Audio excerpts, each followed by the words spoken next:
The road into Port Clyde had not changed. It still crawled along the black Atlantic like a guilty thought past lobster shacks boarded for winter, past prayer candles glowing in kitchen windows, past American flags frozen stiff on front porches. Snow came sideways across the windshield of Elias Thorne's rented pickup, white needles thrown by a mean ocean wind. Titan sat in the passenger seat, rigid as a sentry. The Belgian Malinois did not sleep. Not on roads, not in airports, not in any place where an engine hummed too long and the world narrowed into glass, metal, and vibration. Elias understood. The last convoy he remembered clearly had been in the dust outside Al-Qaim. 1 second road, next second white flash. After that, screaming through comms, burning rubber, a corpseman yelling his name like Elias had already left the earth. He blinked hard. Maine came back. Snow, salt, pine. The old harbor bell clanging in the dark. He flexed his right hand around the steering wheel until the tremor stopped. Titan noticed anyway. The dog's amber eyes slid toward him. No whining, no drama, just contact. "I'm good," Elias muttered. Titan kept staring. "Sitrep is normal, Chief." That was a lie, and both of them knew it. 6 years away. 6 years of deployments. Black site briefings, beltway signatures on paperwork nobody admitted existed, and monthly transfers wired home without fail. Hazard pay.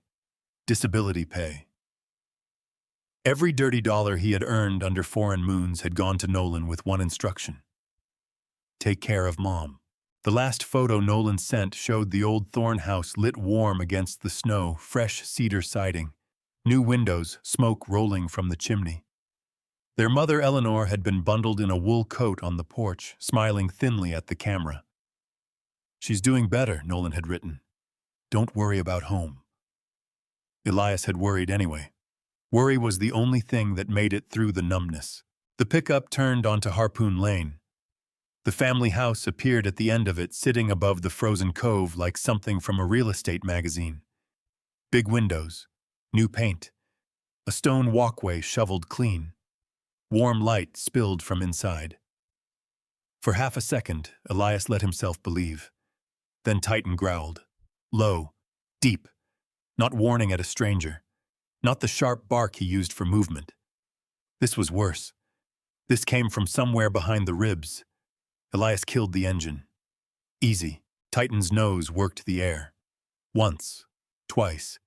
Then he slammed both front paws against the dashboard and barked hard enough to rattle the glass.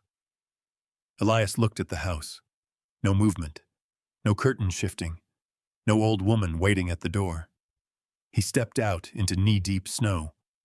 The cold hit him like a slap. Titan launched from the cab before Elias had the leash clipped, landing in the driveway with his hackles raised. Titan. Heel. The dog ignored him. That never happened. Titan dragged him past the front steps, past the pretty wreath on the door, past the warm golden windows. His claws scraped ice as he hauled toward the back of the property, toward the slope where the land dropped to the boat shed. The shed had been old when Elias was a boy. His father used to store traps there. Nets, oars. The green skiff named Eleanor May. Now it leaned against the wind roof, sagging door half buried under snowdrift. No light came from it. No smoke. Nothing living should have been inside. Titan went wild. He threw himself at the door, barking, scratching, biting at the rotten wood. Elias's pulse kicked. The harbor vanished. For 1/6 second, he was back outside a mud-walled compound, Titan marking a pressure plate under packed dirt, a door waiting to blow inward. Back, Elias snapped. Titan backed 2 steps, shaking with rage. Elias put his shoulder into the shed door. The first hit cracked it. The second tore the latch free. The door burst inward, and the smell came out. Mold, kerosene, rotten fish, human waste, cold sickness. Elias froze. Inside, under a blue tarp hung like a failed curtain, a figure crouched beside a rusted tin box. A woman. So thin the shape of her shoulders looked wrong under the blanket wrapped around her. Gray hair hung in strings around her face. Her hands were purple at the knuckles, shaking as she scraped something from a dented can with 2 fingers. Titan stopped barking. He made a sound Elias had never heard from him before. A broken, pleading whine. The woman turned. Elias's lungs locked. No. The mind refused it first. That was mercy. For 1 second, his brain protected him, rejected the evidence, filed her under impossible. Then she lifted her face. Eleanor Thorne stared at her son from the floor of a frozen boat shed. Her cheeks had collapsed. Her lips were cracked. One eye was swollen nearly shut. She was alive by some thin thread God had not yet cut, Mom Elias whispered. The word did not come out like a soldier's voice. It came out like a boin calling from the bottom of the stairs. He moved toward her. She screamed. Not loud. She did not have the strength. It was a dry little cry that tore him worse than any blast ever had. She crawled backward, knocking over the tin box. Scraps spilled across the dirt floor. No, she begged. Please, please don't tell the new owner. Elias stopped. The room tilted. What? I'll be quiet. Her hands came up over her head. I won't go near the house, I swear. Don't hit me. Please don't hit me. Something inside Elias split clean open. The cold got into the wound. Titan pushed past him and belly crawled toward Eleanor, slow, gentle head low. The same dog who had taken down armed men in alleys outside Mosul now moved like he was approaching a wounded bird. Eleanor flinched. Titan stopped. Then he lowered his head onto the frozen boards and waited. Elias could not breathe. 6 years of checks. 6 years of trusting blood.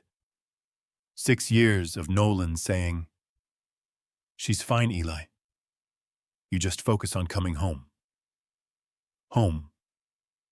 He looked back toward the big, warm house on the hill. The windows glowed like eyes. His hands began to shake again, worse this time. The shed walls pressed inward. The beeping came back in his skull. The dead radio. The dust. The smell of burned wiring. A voice shouting, man down, though nobody here had said a word. Titan snapped his head around and barked once. Sharp. Commanding. Elias sucked in air. The dog's eyes held him in place. Not there, they said. Here. Elias dropped to his knees in the snow-mud floor, 10 feet from the woman who had once kissed his scraped knuckles and packed sandwiches for Little League games. Mom, he said again, softer. It's Elias. Her face did not change. No recognition. Only terror. My son is dead, she whispered. Nolan told me. My boy died serving his country. Elias closed his eyes. The words went through him slower than a bullet. When he opened them, Eleanor was staring at his chest, at the old Navy jacket, at the dog tags tucked beneath his collar. She shook her head like a child denying thunder. No, she whispered. No, don't do that. Don't pretend to be him. Elias reached for the tags with numb fingers and pulled them free. They clinked in the dark. Eleanor stared at them. For one heartbeat, hope tried to rise in her ruined face. Then fear crushed it. Please, she said, don't tell the new owner I talked. I'll be quiet. I'll be so quiet. Elias bowed his head. The sniper, the ghost, the man Langley once called steady under pressure, broke right there on the floor of that shed. And outside above them, the house he had paid for burned warm against the winter night. The Port Clyde Clinic was built beside a bait shop and a Methodist church because in winter people needed all three. Heat hit Elias the moment he carried his mother through the door. Real heat, honest heat, the kind she had been denied while the house on the hill burned bright with money he had bled for. Eleanor weighed almost nothing. That was the part that made him want to put his fist through a wall. Not the bruises, not the cracked lips. Not even the way she kept whispering, I didn't touch anything in the big house. It was the weight. His mother had carried him through fever football injuries, bad report cards, and the folded flag from his father's funeral. Now he carried her like a bundle of laundry. Dr. Miriam Vale met him in the exam room with sleep lines on her face and steel in her eyes. On the table, she said. Elias set Eleanor down like she might break. Titan stayed pressed to his left leg. The doctor cut away layers of filthy blankets and old sweaters. Her jaw tightened, but she did not gasp. Small towns taught people not to waste shock. How long, she asked. Elias stared at his mother's feet wrapped in gray socks, stiff with ice. I found her 20 minutes ago. That's not what I asked. He swallowed. I don't know. Dr. Vale looked up at him. Then I'll tell you what I'm seeing. Frostbite damage. Early necrosis in the toes. Severe malnutrition. Dehydration. Exposure sores. She's been cold for months, Mr. Thorne. Not days. Months. The room went silent except for the monitor. Beep, beep, beep. Elias's hands curled. Dr. Vale kept working. Elias, listen to me. She needs transfer to Rockland tonight. Maybe Portland if vascular agrees. I can stabilize her, but I can't reverse what's already happened. Beep. Beep. The sound slipped under his skin. A clinic became a field tent. White walls became canvas. The smell of antiseptic turned into burned plastic and dust. Somebody was screaming over a radio. Somebody else was praying. A corpsman's gloves were red dark in the strobe of a medevac bird. Beep, beep. Elias stepped backward and hit the cabinet. His throat closed. Elias, Dr. Vale said. He could not answer. Air came in jagged pulls. His vision tunneled down to the monitor. That flat green line jumping, jumping, jumping. Then Titan moved. The dog rose on his hind legs and put both paws against Elias's chest hard enough to drive him back into the wall. Weight. Heat. Pressure. No fear. No pity. Titan shoved his head under Elias's chin and held him there. Elias gripped the dog's harness like it was the last rail on a sinking ship. Not there, he rasped. Titan leaned harder. Not there. The room returned by inches. Dr. Vale did not speak until his breathing slowed. Then she said quietly, That dog just earned his paycheck. Elias shut his eyes. He always does. On the table, Eleanor stirred. Her cloudy gaze drifted toward him and skated away frightened. Don't let Nolan be angry, she whispered. Elias went still. Dr. Vale looked at him. He bent close to his mother. What did Nolan do? Eleanor's lips trembled. He said the house wasn't ours anymore. Said I was charity. Said if I made trouble, they'd put me in a county place where nobody visits. Elias felt something inside him go cold and organized. Not rage. Rage was loud. Rage wasted energy. This was different. This was a target package opening in his mind. Names, motives, entry points, pressure. Dr. Vale touched his arm. Go get what records you can. Medications, insurance, anything. I'll keep her alive. He looked at Eleanor. His mother did not know him, but her hand, thin and shaking, had found the edge of his sleeve. She held it with 2 fingers like some part of her body remembered what her mind could not. I'm coming back, he said. She did not answer. Outside, the storm had teeth. Elias drove back to Harpoon Lane with Titan silent beside him. The big house was dark now.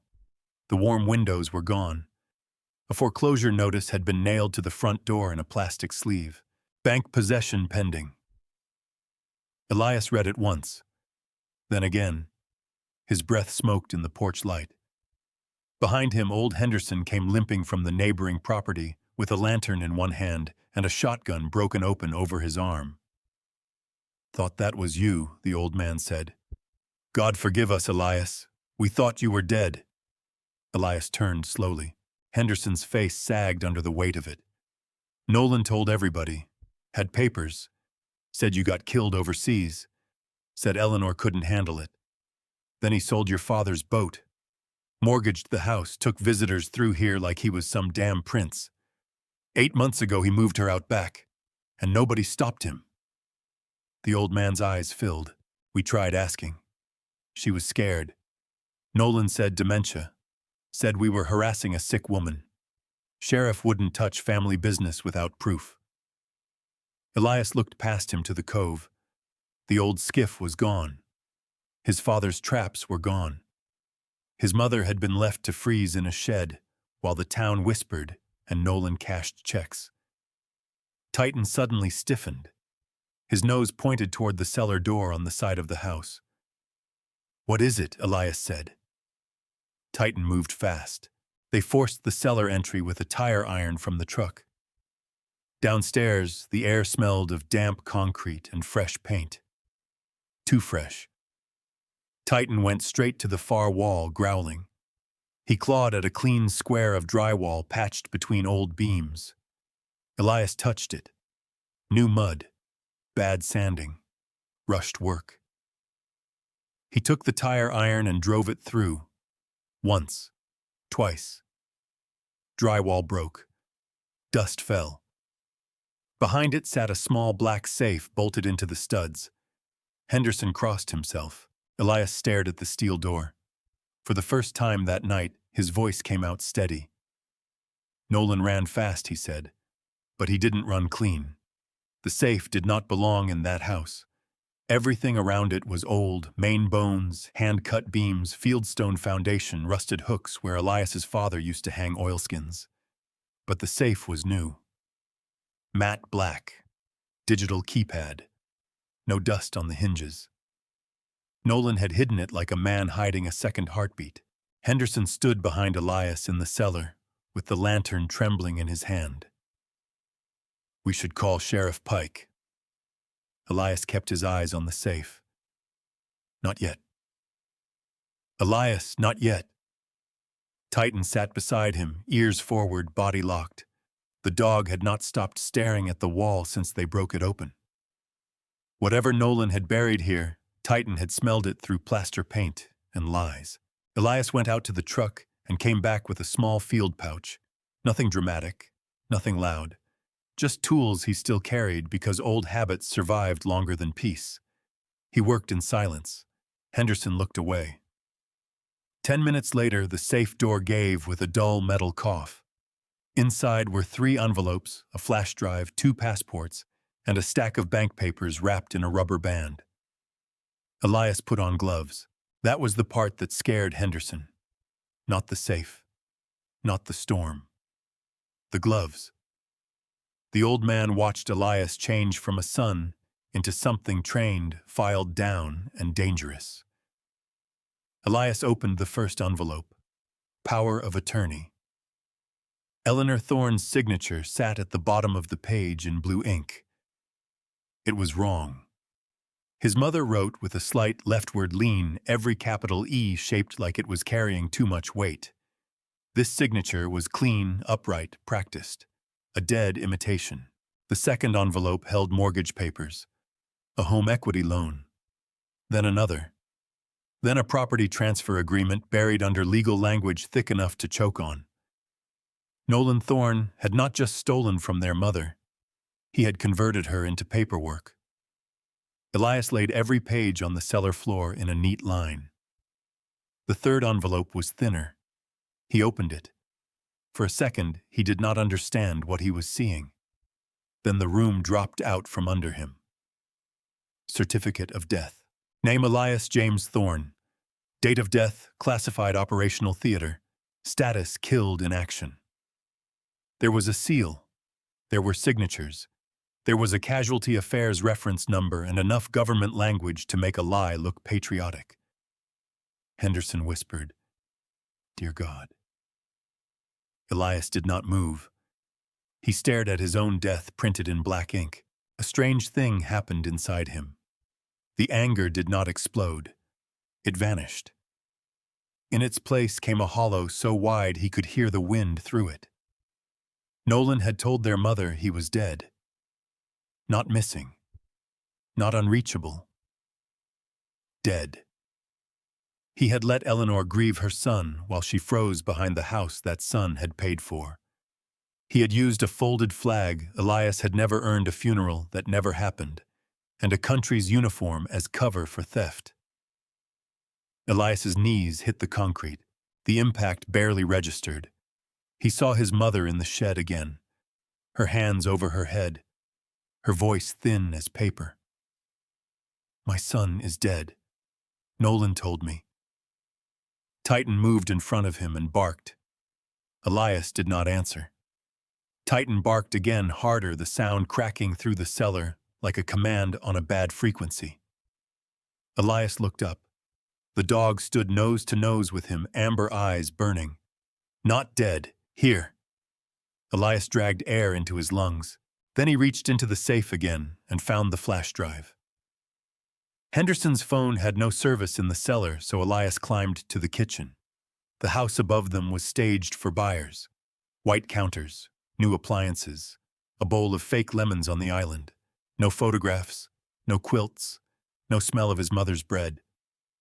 Nolan had erased them room by room.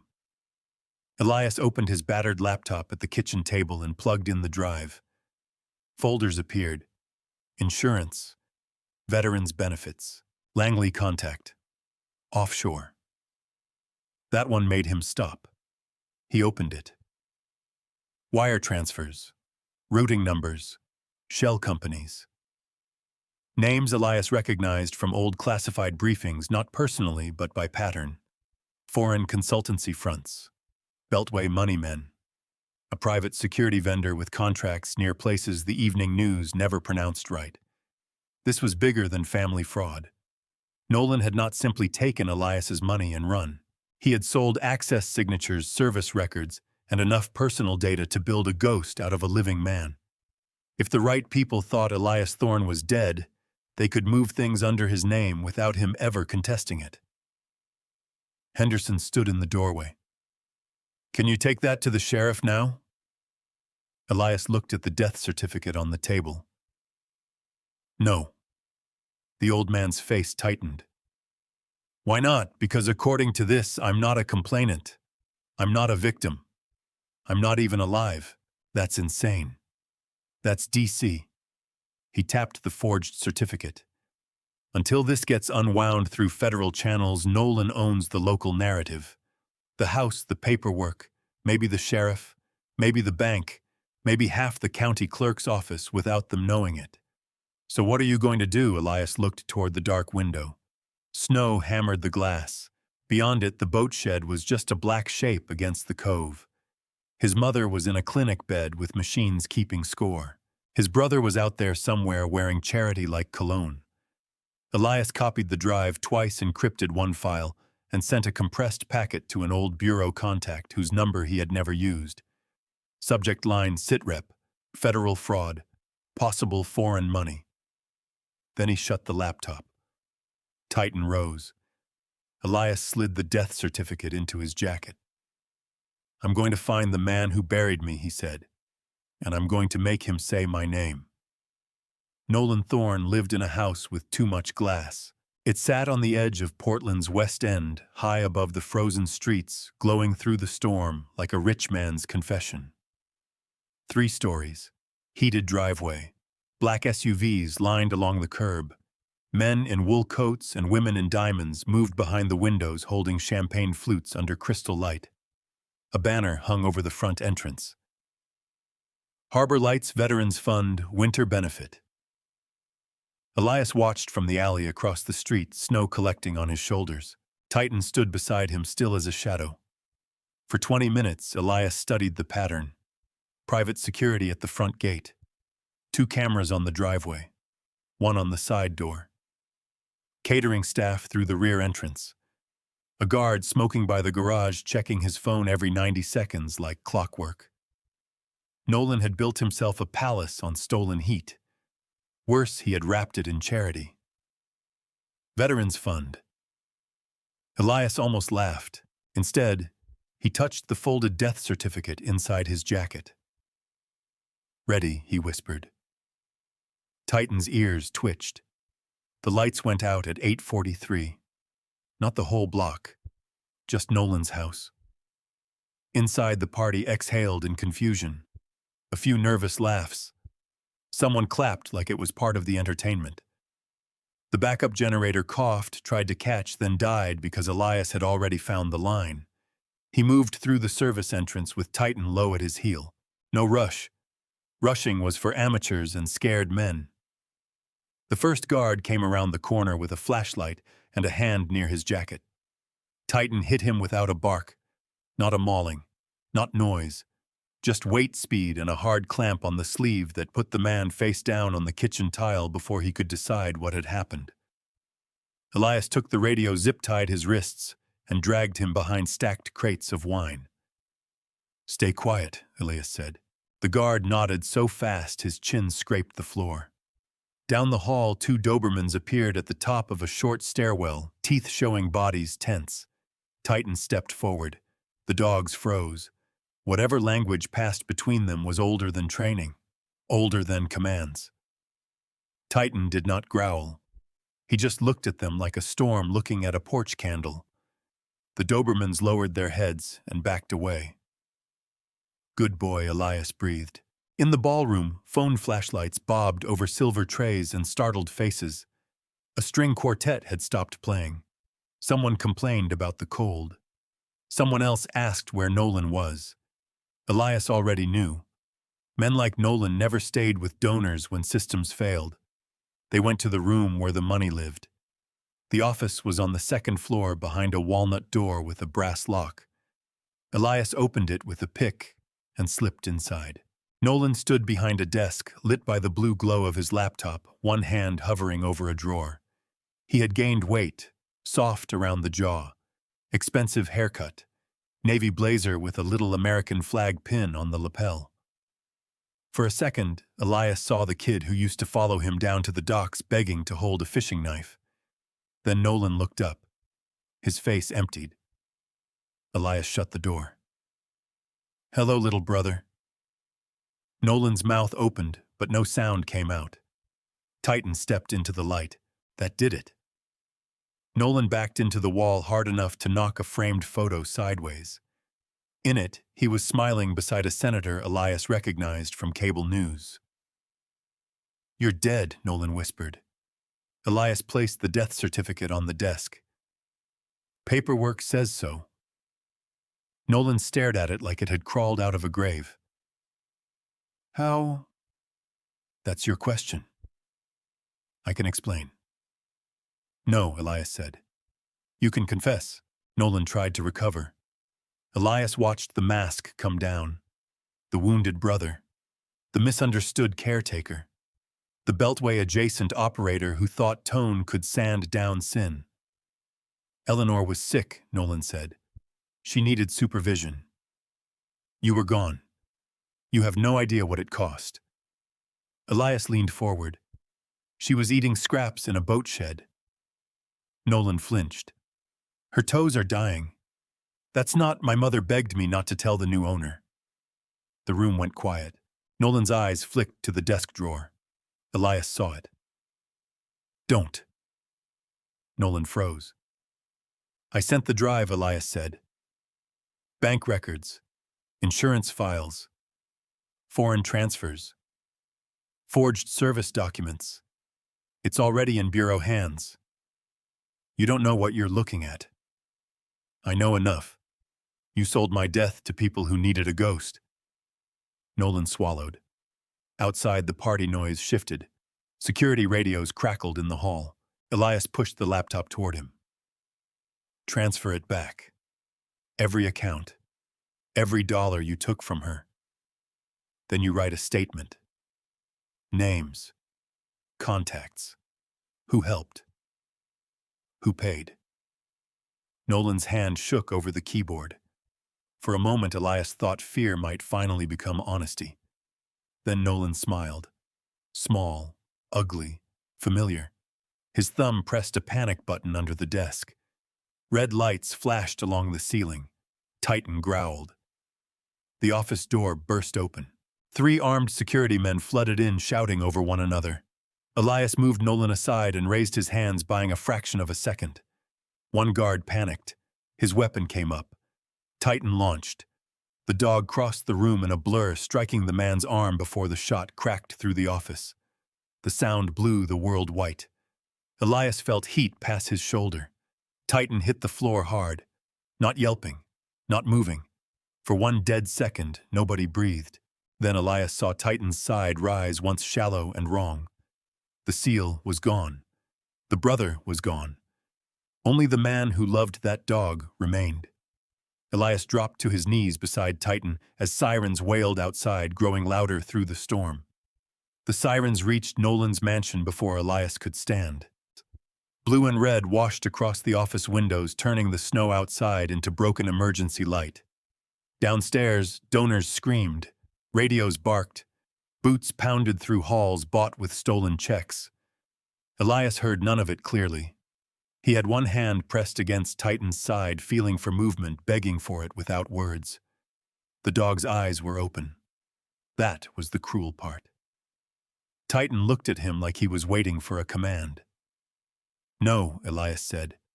"You do not check out on me." Titan's tail moved once against the carpet. Once. Nolan stood behind the desk, pale and sweating, his panic button still glowing red under his thumb.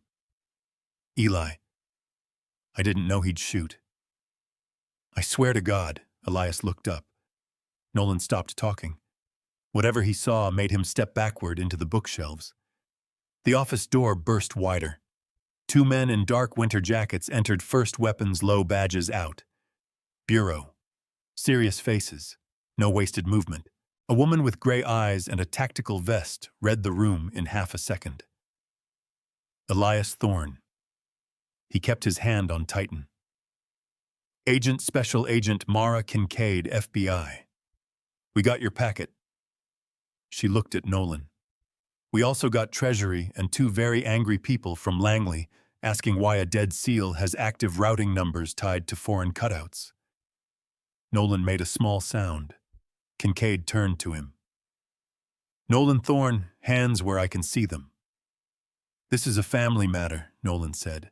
"No," she said. "This is federal." The words landed harder than any punch. Two agents moved Nolan away from the desk. He tried one last time to find Elias with his eyes. "Eli. Please. Mom wouldn't want this." Elias gathered Titan into his arms. That was his answer. Nolan's face collapsed as the cuffs closed around his wrists. Elias carried Titan down the back stairs, away from the ballroom, away from cameras, away from rich people pretending not to stare. Snow slapped his face when he hit the alley. Titan's body was warm against his chest, too quiet, too heavy in all the wrong ways. The truck fishtailed through Portland streets. "Stay with me," Elias said. Titan did not blink. "You hear me, Chief? That's an order." The emergency veterinary clinic sat near the waterfront, lights blazing against the storm. Elias kicked the door open with his shoulder. A receptionist stood so fast her chair rolled back. "I need a surgeon," Elias said. "Now." Hands reached for Titan. A gurney, towels, a doctor in green scrubs, silver hair tied back, eyes sharp despite the hour. "I'm Dr. Rourke," he said. "What happened?" "Gunshot. Right side. He saved me." The old vet's face changed, not with shock, but respect. "We'll do everything." Elias did not let go. A tech touched his arm. "Sir." "I said he saved me." "I know," she said gently. "Let us save him now." That broke his grip. They rolled Titan through swinging doors. Elias followed until the glass stopped him. Beyond it, the room moved fast. Controlled voices, instruments, light, the clean, brutal mercy of people fighting time. Elias stood there with Titan's collar in his fist. His hands were stained. His jacket was torn. Snow melted off him and puddled on the floor. He looked less like a decorated operator than a man who had lost the last living thing that knew how to drag him back from the edge. Kincaid arrived 20 minutes later. She stood beside him but did not crowd him. "Nolan is in custody," she said. "He's talking already, blaming contractors, lawyers, shell managers." We froze 3 accounts before he finished his first lie. Elias watched the surgery room. "My mother, Dr. Vale, transferred her to Rockland. Stable. Critical, but stable. She asked for the dog." Elias shut his eyes. Of course she had. Even afraid, even lost inside her broken memories, Eleanor had known the difference between a threat and a guardian. Kincaid lowered her voice. "Your legal status is being corrected. Defense Department confirmed your identity." "Good. That's all you have." Elias opened his eyes.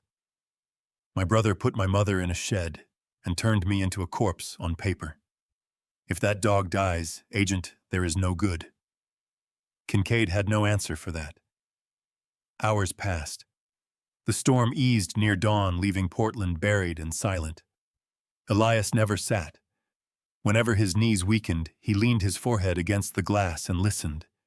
Beep, beep, beep.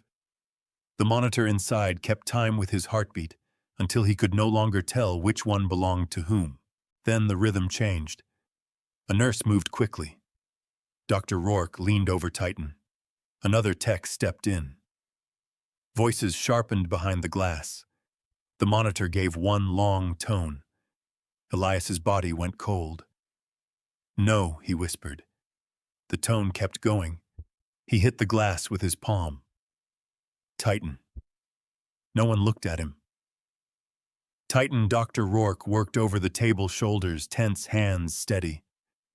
Then everything stopped. The old vet stood motionless beneath the surgical lights. Slowly, he turned. The door opened. Dr. Rourke stepped into the hallway, his scrubs marked from surgery, his face gray with exhaustion. He looked at Elias. Then he shook his head. Dr. Rourke shook his head because he had run out of explanations, not because Titan was gone. That was what Elias learned in the white hallway seconds after his knees almost failed. The old vet caught him by the arm and said, "I don't know how that dog came back." His heart stopped. Then it started again. 40 years doing this, son, never seen it. Elias had gone through the surgical doors, dropped beside the recovery cage, and put his forehead against Titan's muzzle. The dog's tail moved once. Once was enough. 6 months later, spring sunlight warmed the rebuilt porch above Port Clyde. The cove below flashed blue under a clean April sky. Lobster boats moved past the harbor markers. The air smelled of thawed earth, salt water, and fresh-cut cedar. The boat shed was gone. Elias had torn it down himself the day Eleanor came home from the hospital. Not with a crew, not for show. Just a crowbar, a burn barrel, and Titan nearby on a blanket, watching like a foreman with stitches. The new house was smaller than Nolan's fake palace, but warmer. Real pine floors. A wood stove that kept its promise. Family photographs back on the mantel. His father in navy dress blues. Eleanor laughing beside a fishing boat. Elias as a boy with sunburned ears and a crooked grin. Nolan's photos stayed in a drawer. Eleanor sat in a rocking chair, with a quilt across her knees, knitting something too small to be useful and too bright to match anything in the house. Her cheeks had color again. Her hands no longer shook when she lifted her tea. Titan lay at her feet in a square of sunlight, one ear half cocked, a long pale scar running along his ribs. He slept more now. He limped when the weather turned mean. But when the mail truck came up Harpoon Lane, he still lifted his head like the coastline was under his command. Elias sat beside his mother and listened to the waves. For years, silence had been a threat. Silence meant a road waiting to explode, a door not yet opened, a radio gone dead. This silence was different. It had gulls in it. It had his mother breathing. It had Titan dreaming. On the porch table sat a folded newspaper from Portland. Nolan's face stared from below the headline. Former charity director sentenced. Life in federal prison. Asset forfeiture. Restitution. A senator resigned. 2 contractors cut deals. 1 beltway fixer got picked up at Dulles. Agent Kincaid had called after sentencing. "He won't hurt her again," she said. Elias had looked through the kitchen window at Eleanor feeding Titan toast under the table. "No," he said. "He won't." The Defense Department restored Elias's status, apologized in polished language, and mailed documents proving he was alive. He framed none of them. Eleanor touched his sleeve. "Eli." He turned. Some days she knew him completely. Some days memory came through fog. Today her eyes were clear. "I kept something," she said. A wooden box sat on the table beside her chair. Elias knew it. Dented corner, bent latch, dark old wood. His father had made it from scrap the winter Elias turned 8. Nolan must have thrown it into the shed with the blankets and trash, thinking it worthless. Eleanor rested her fingers on the lid. "He told me you were dead," she said. "Everybody said I should accept it. But a mother knows."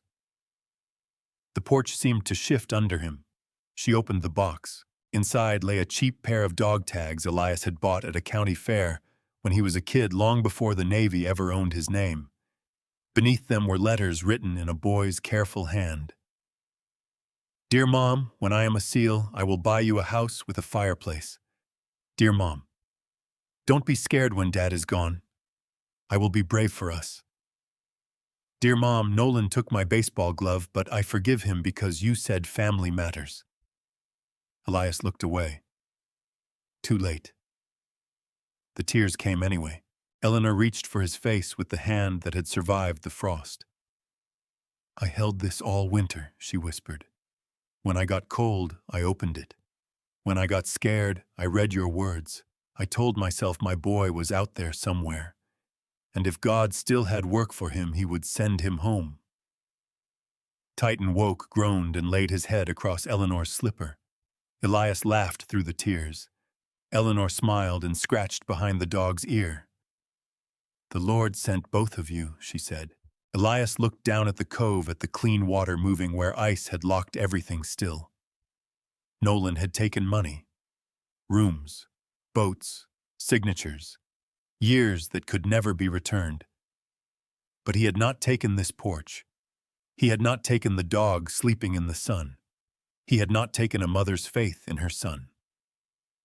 Elias reached into the wooden box and lifted one old letter between his fingers. The paper trembled, but his hands did not. Behind them, the wood stove crackled. Before them, the Atlantic rolled in steady and calm. And for the first time in years, when Elias closed his eyes, he heard only home.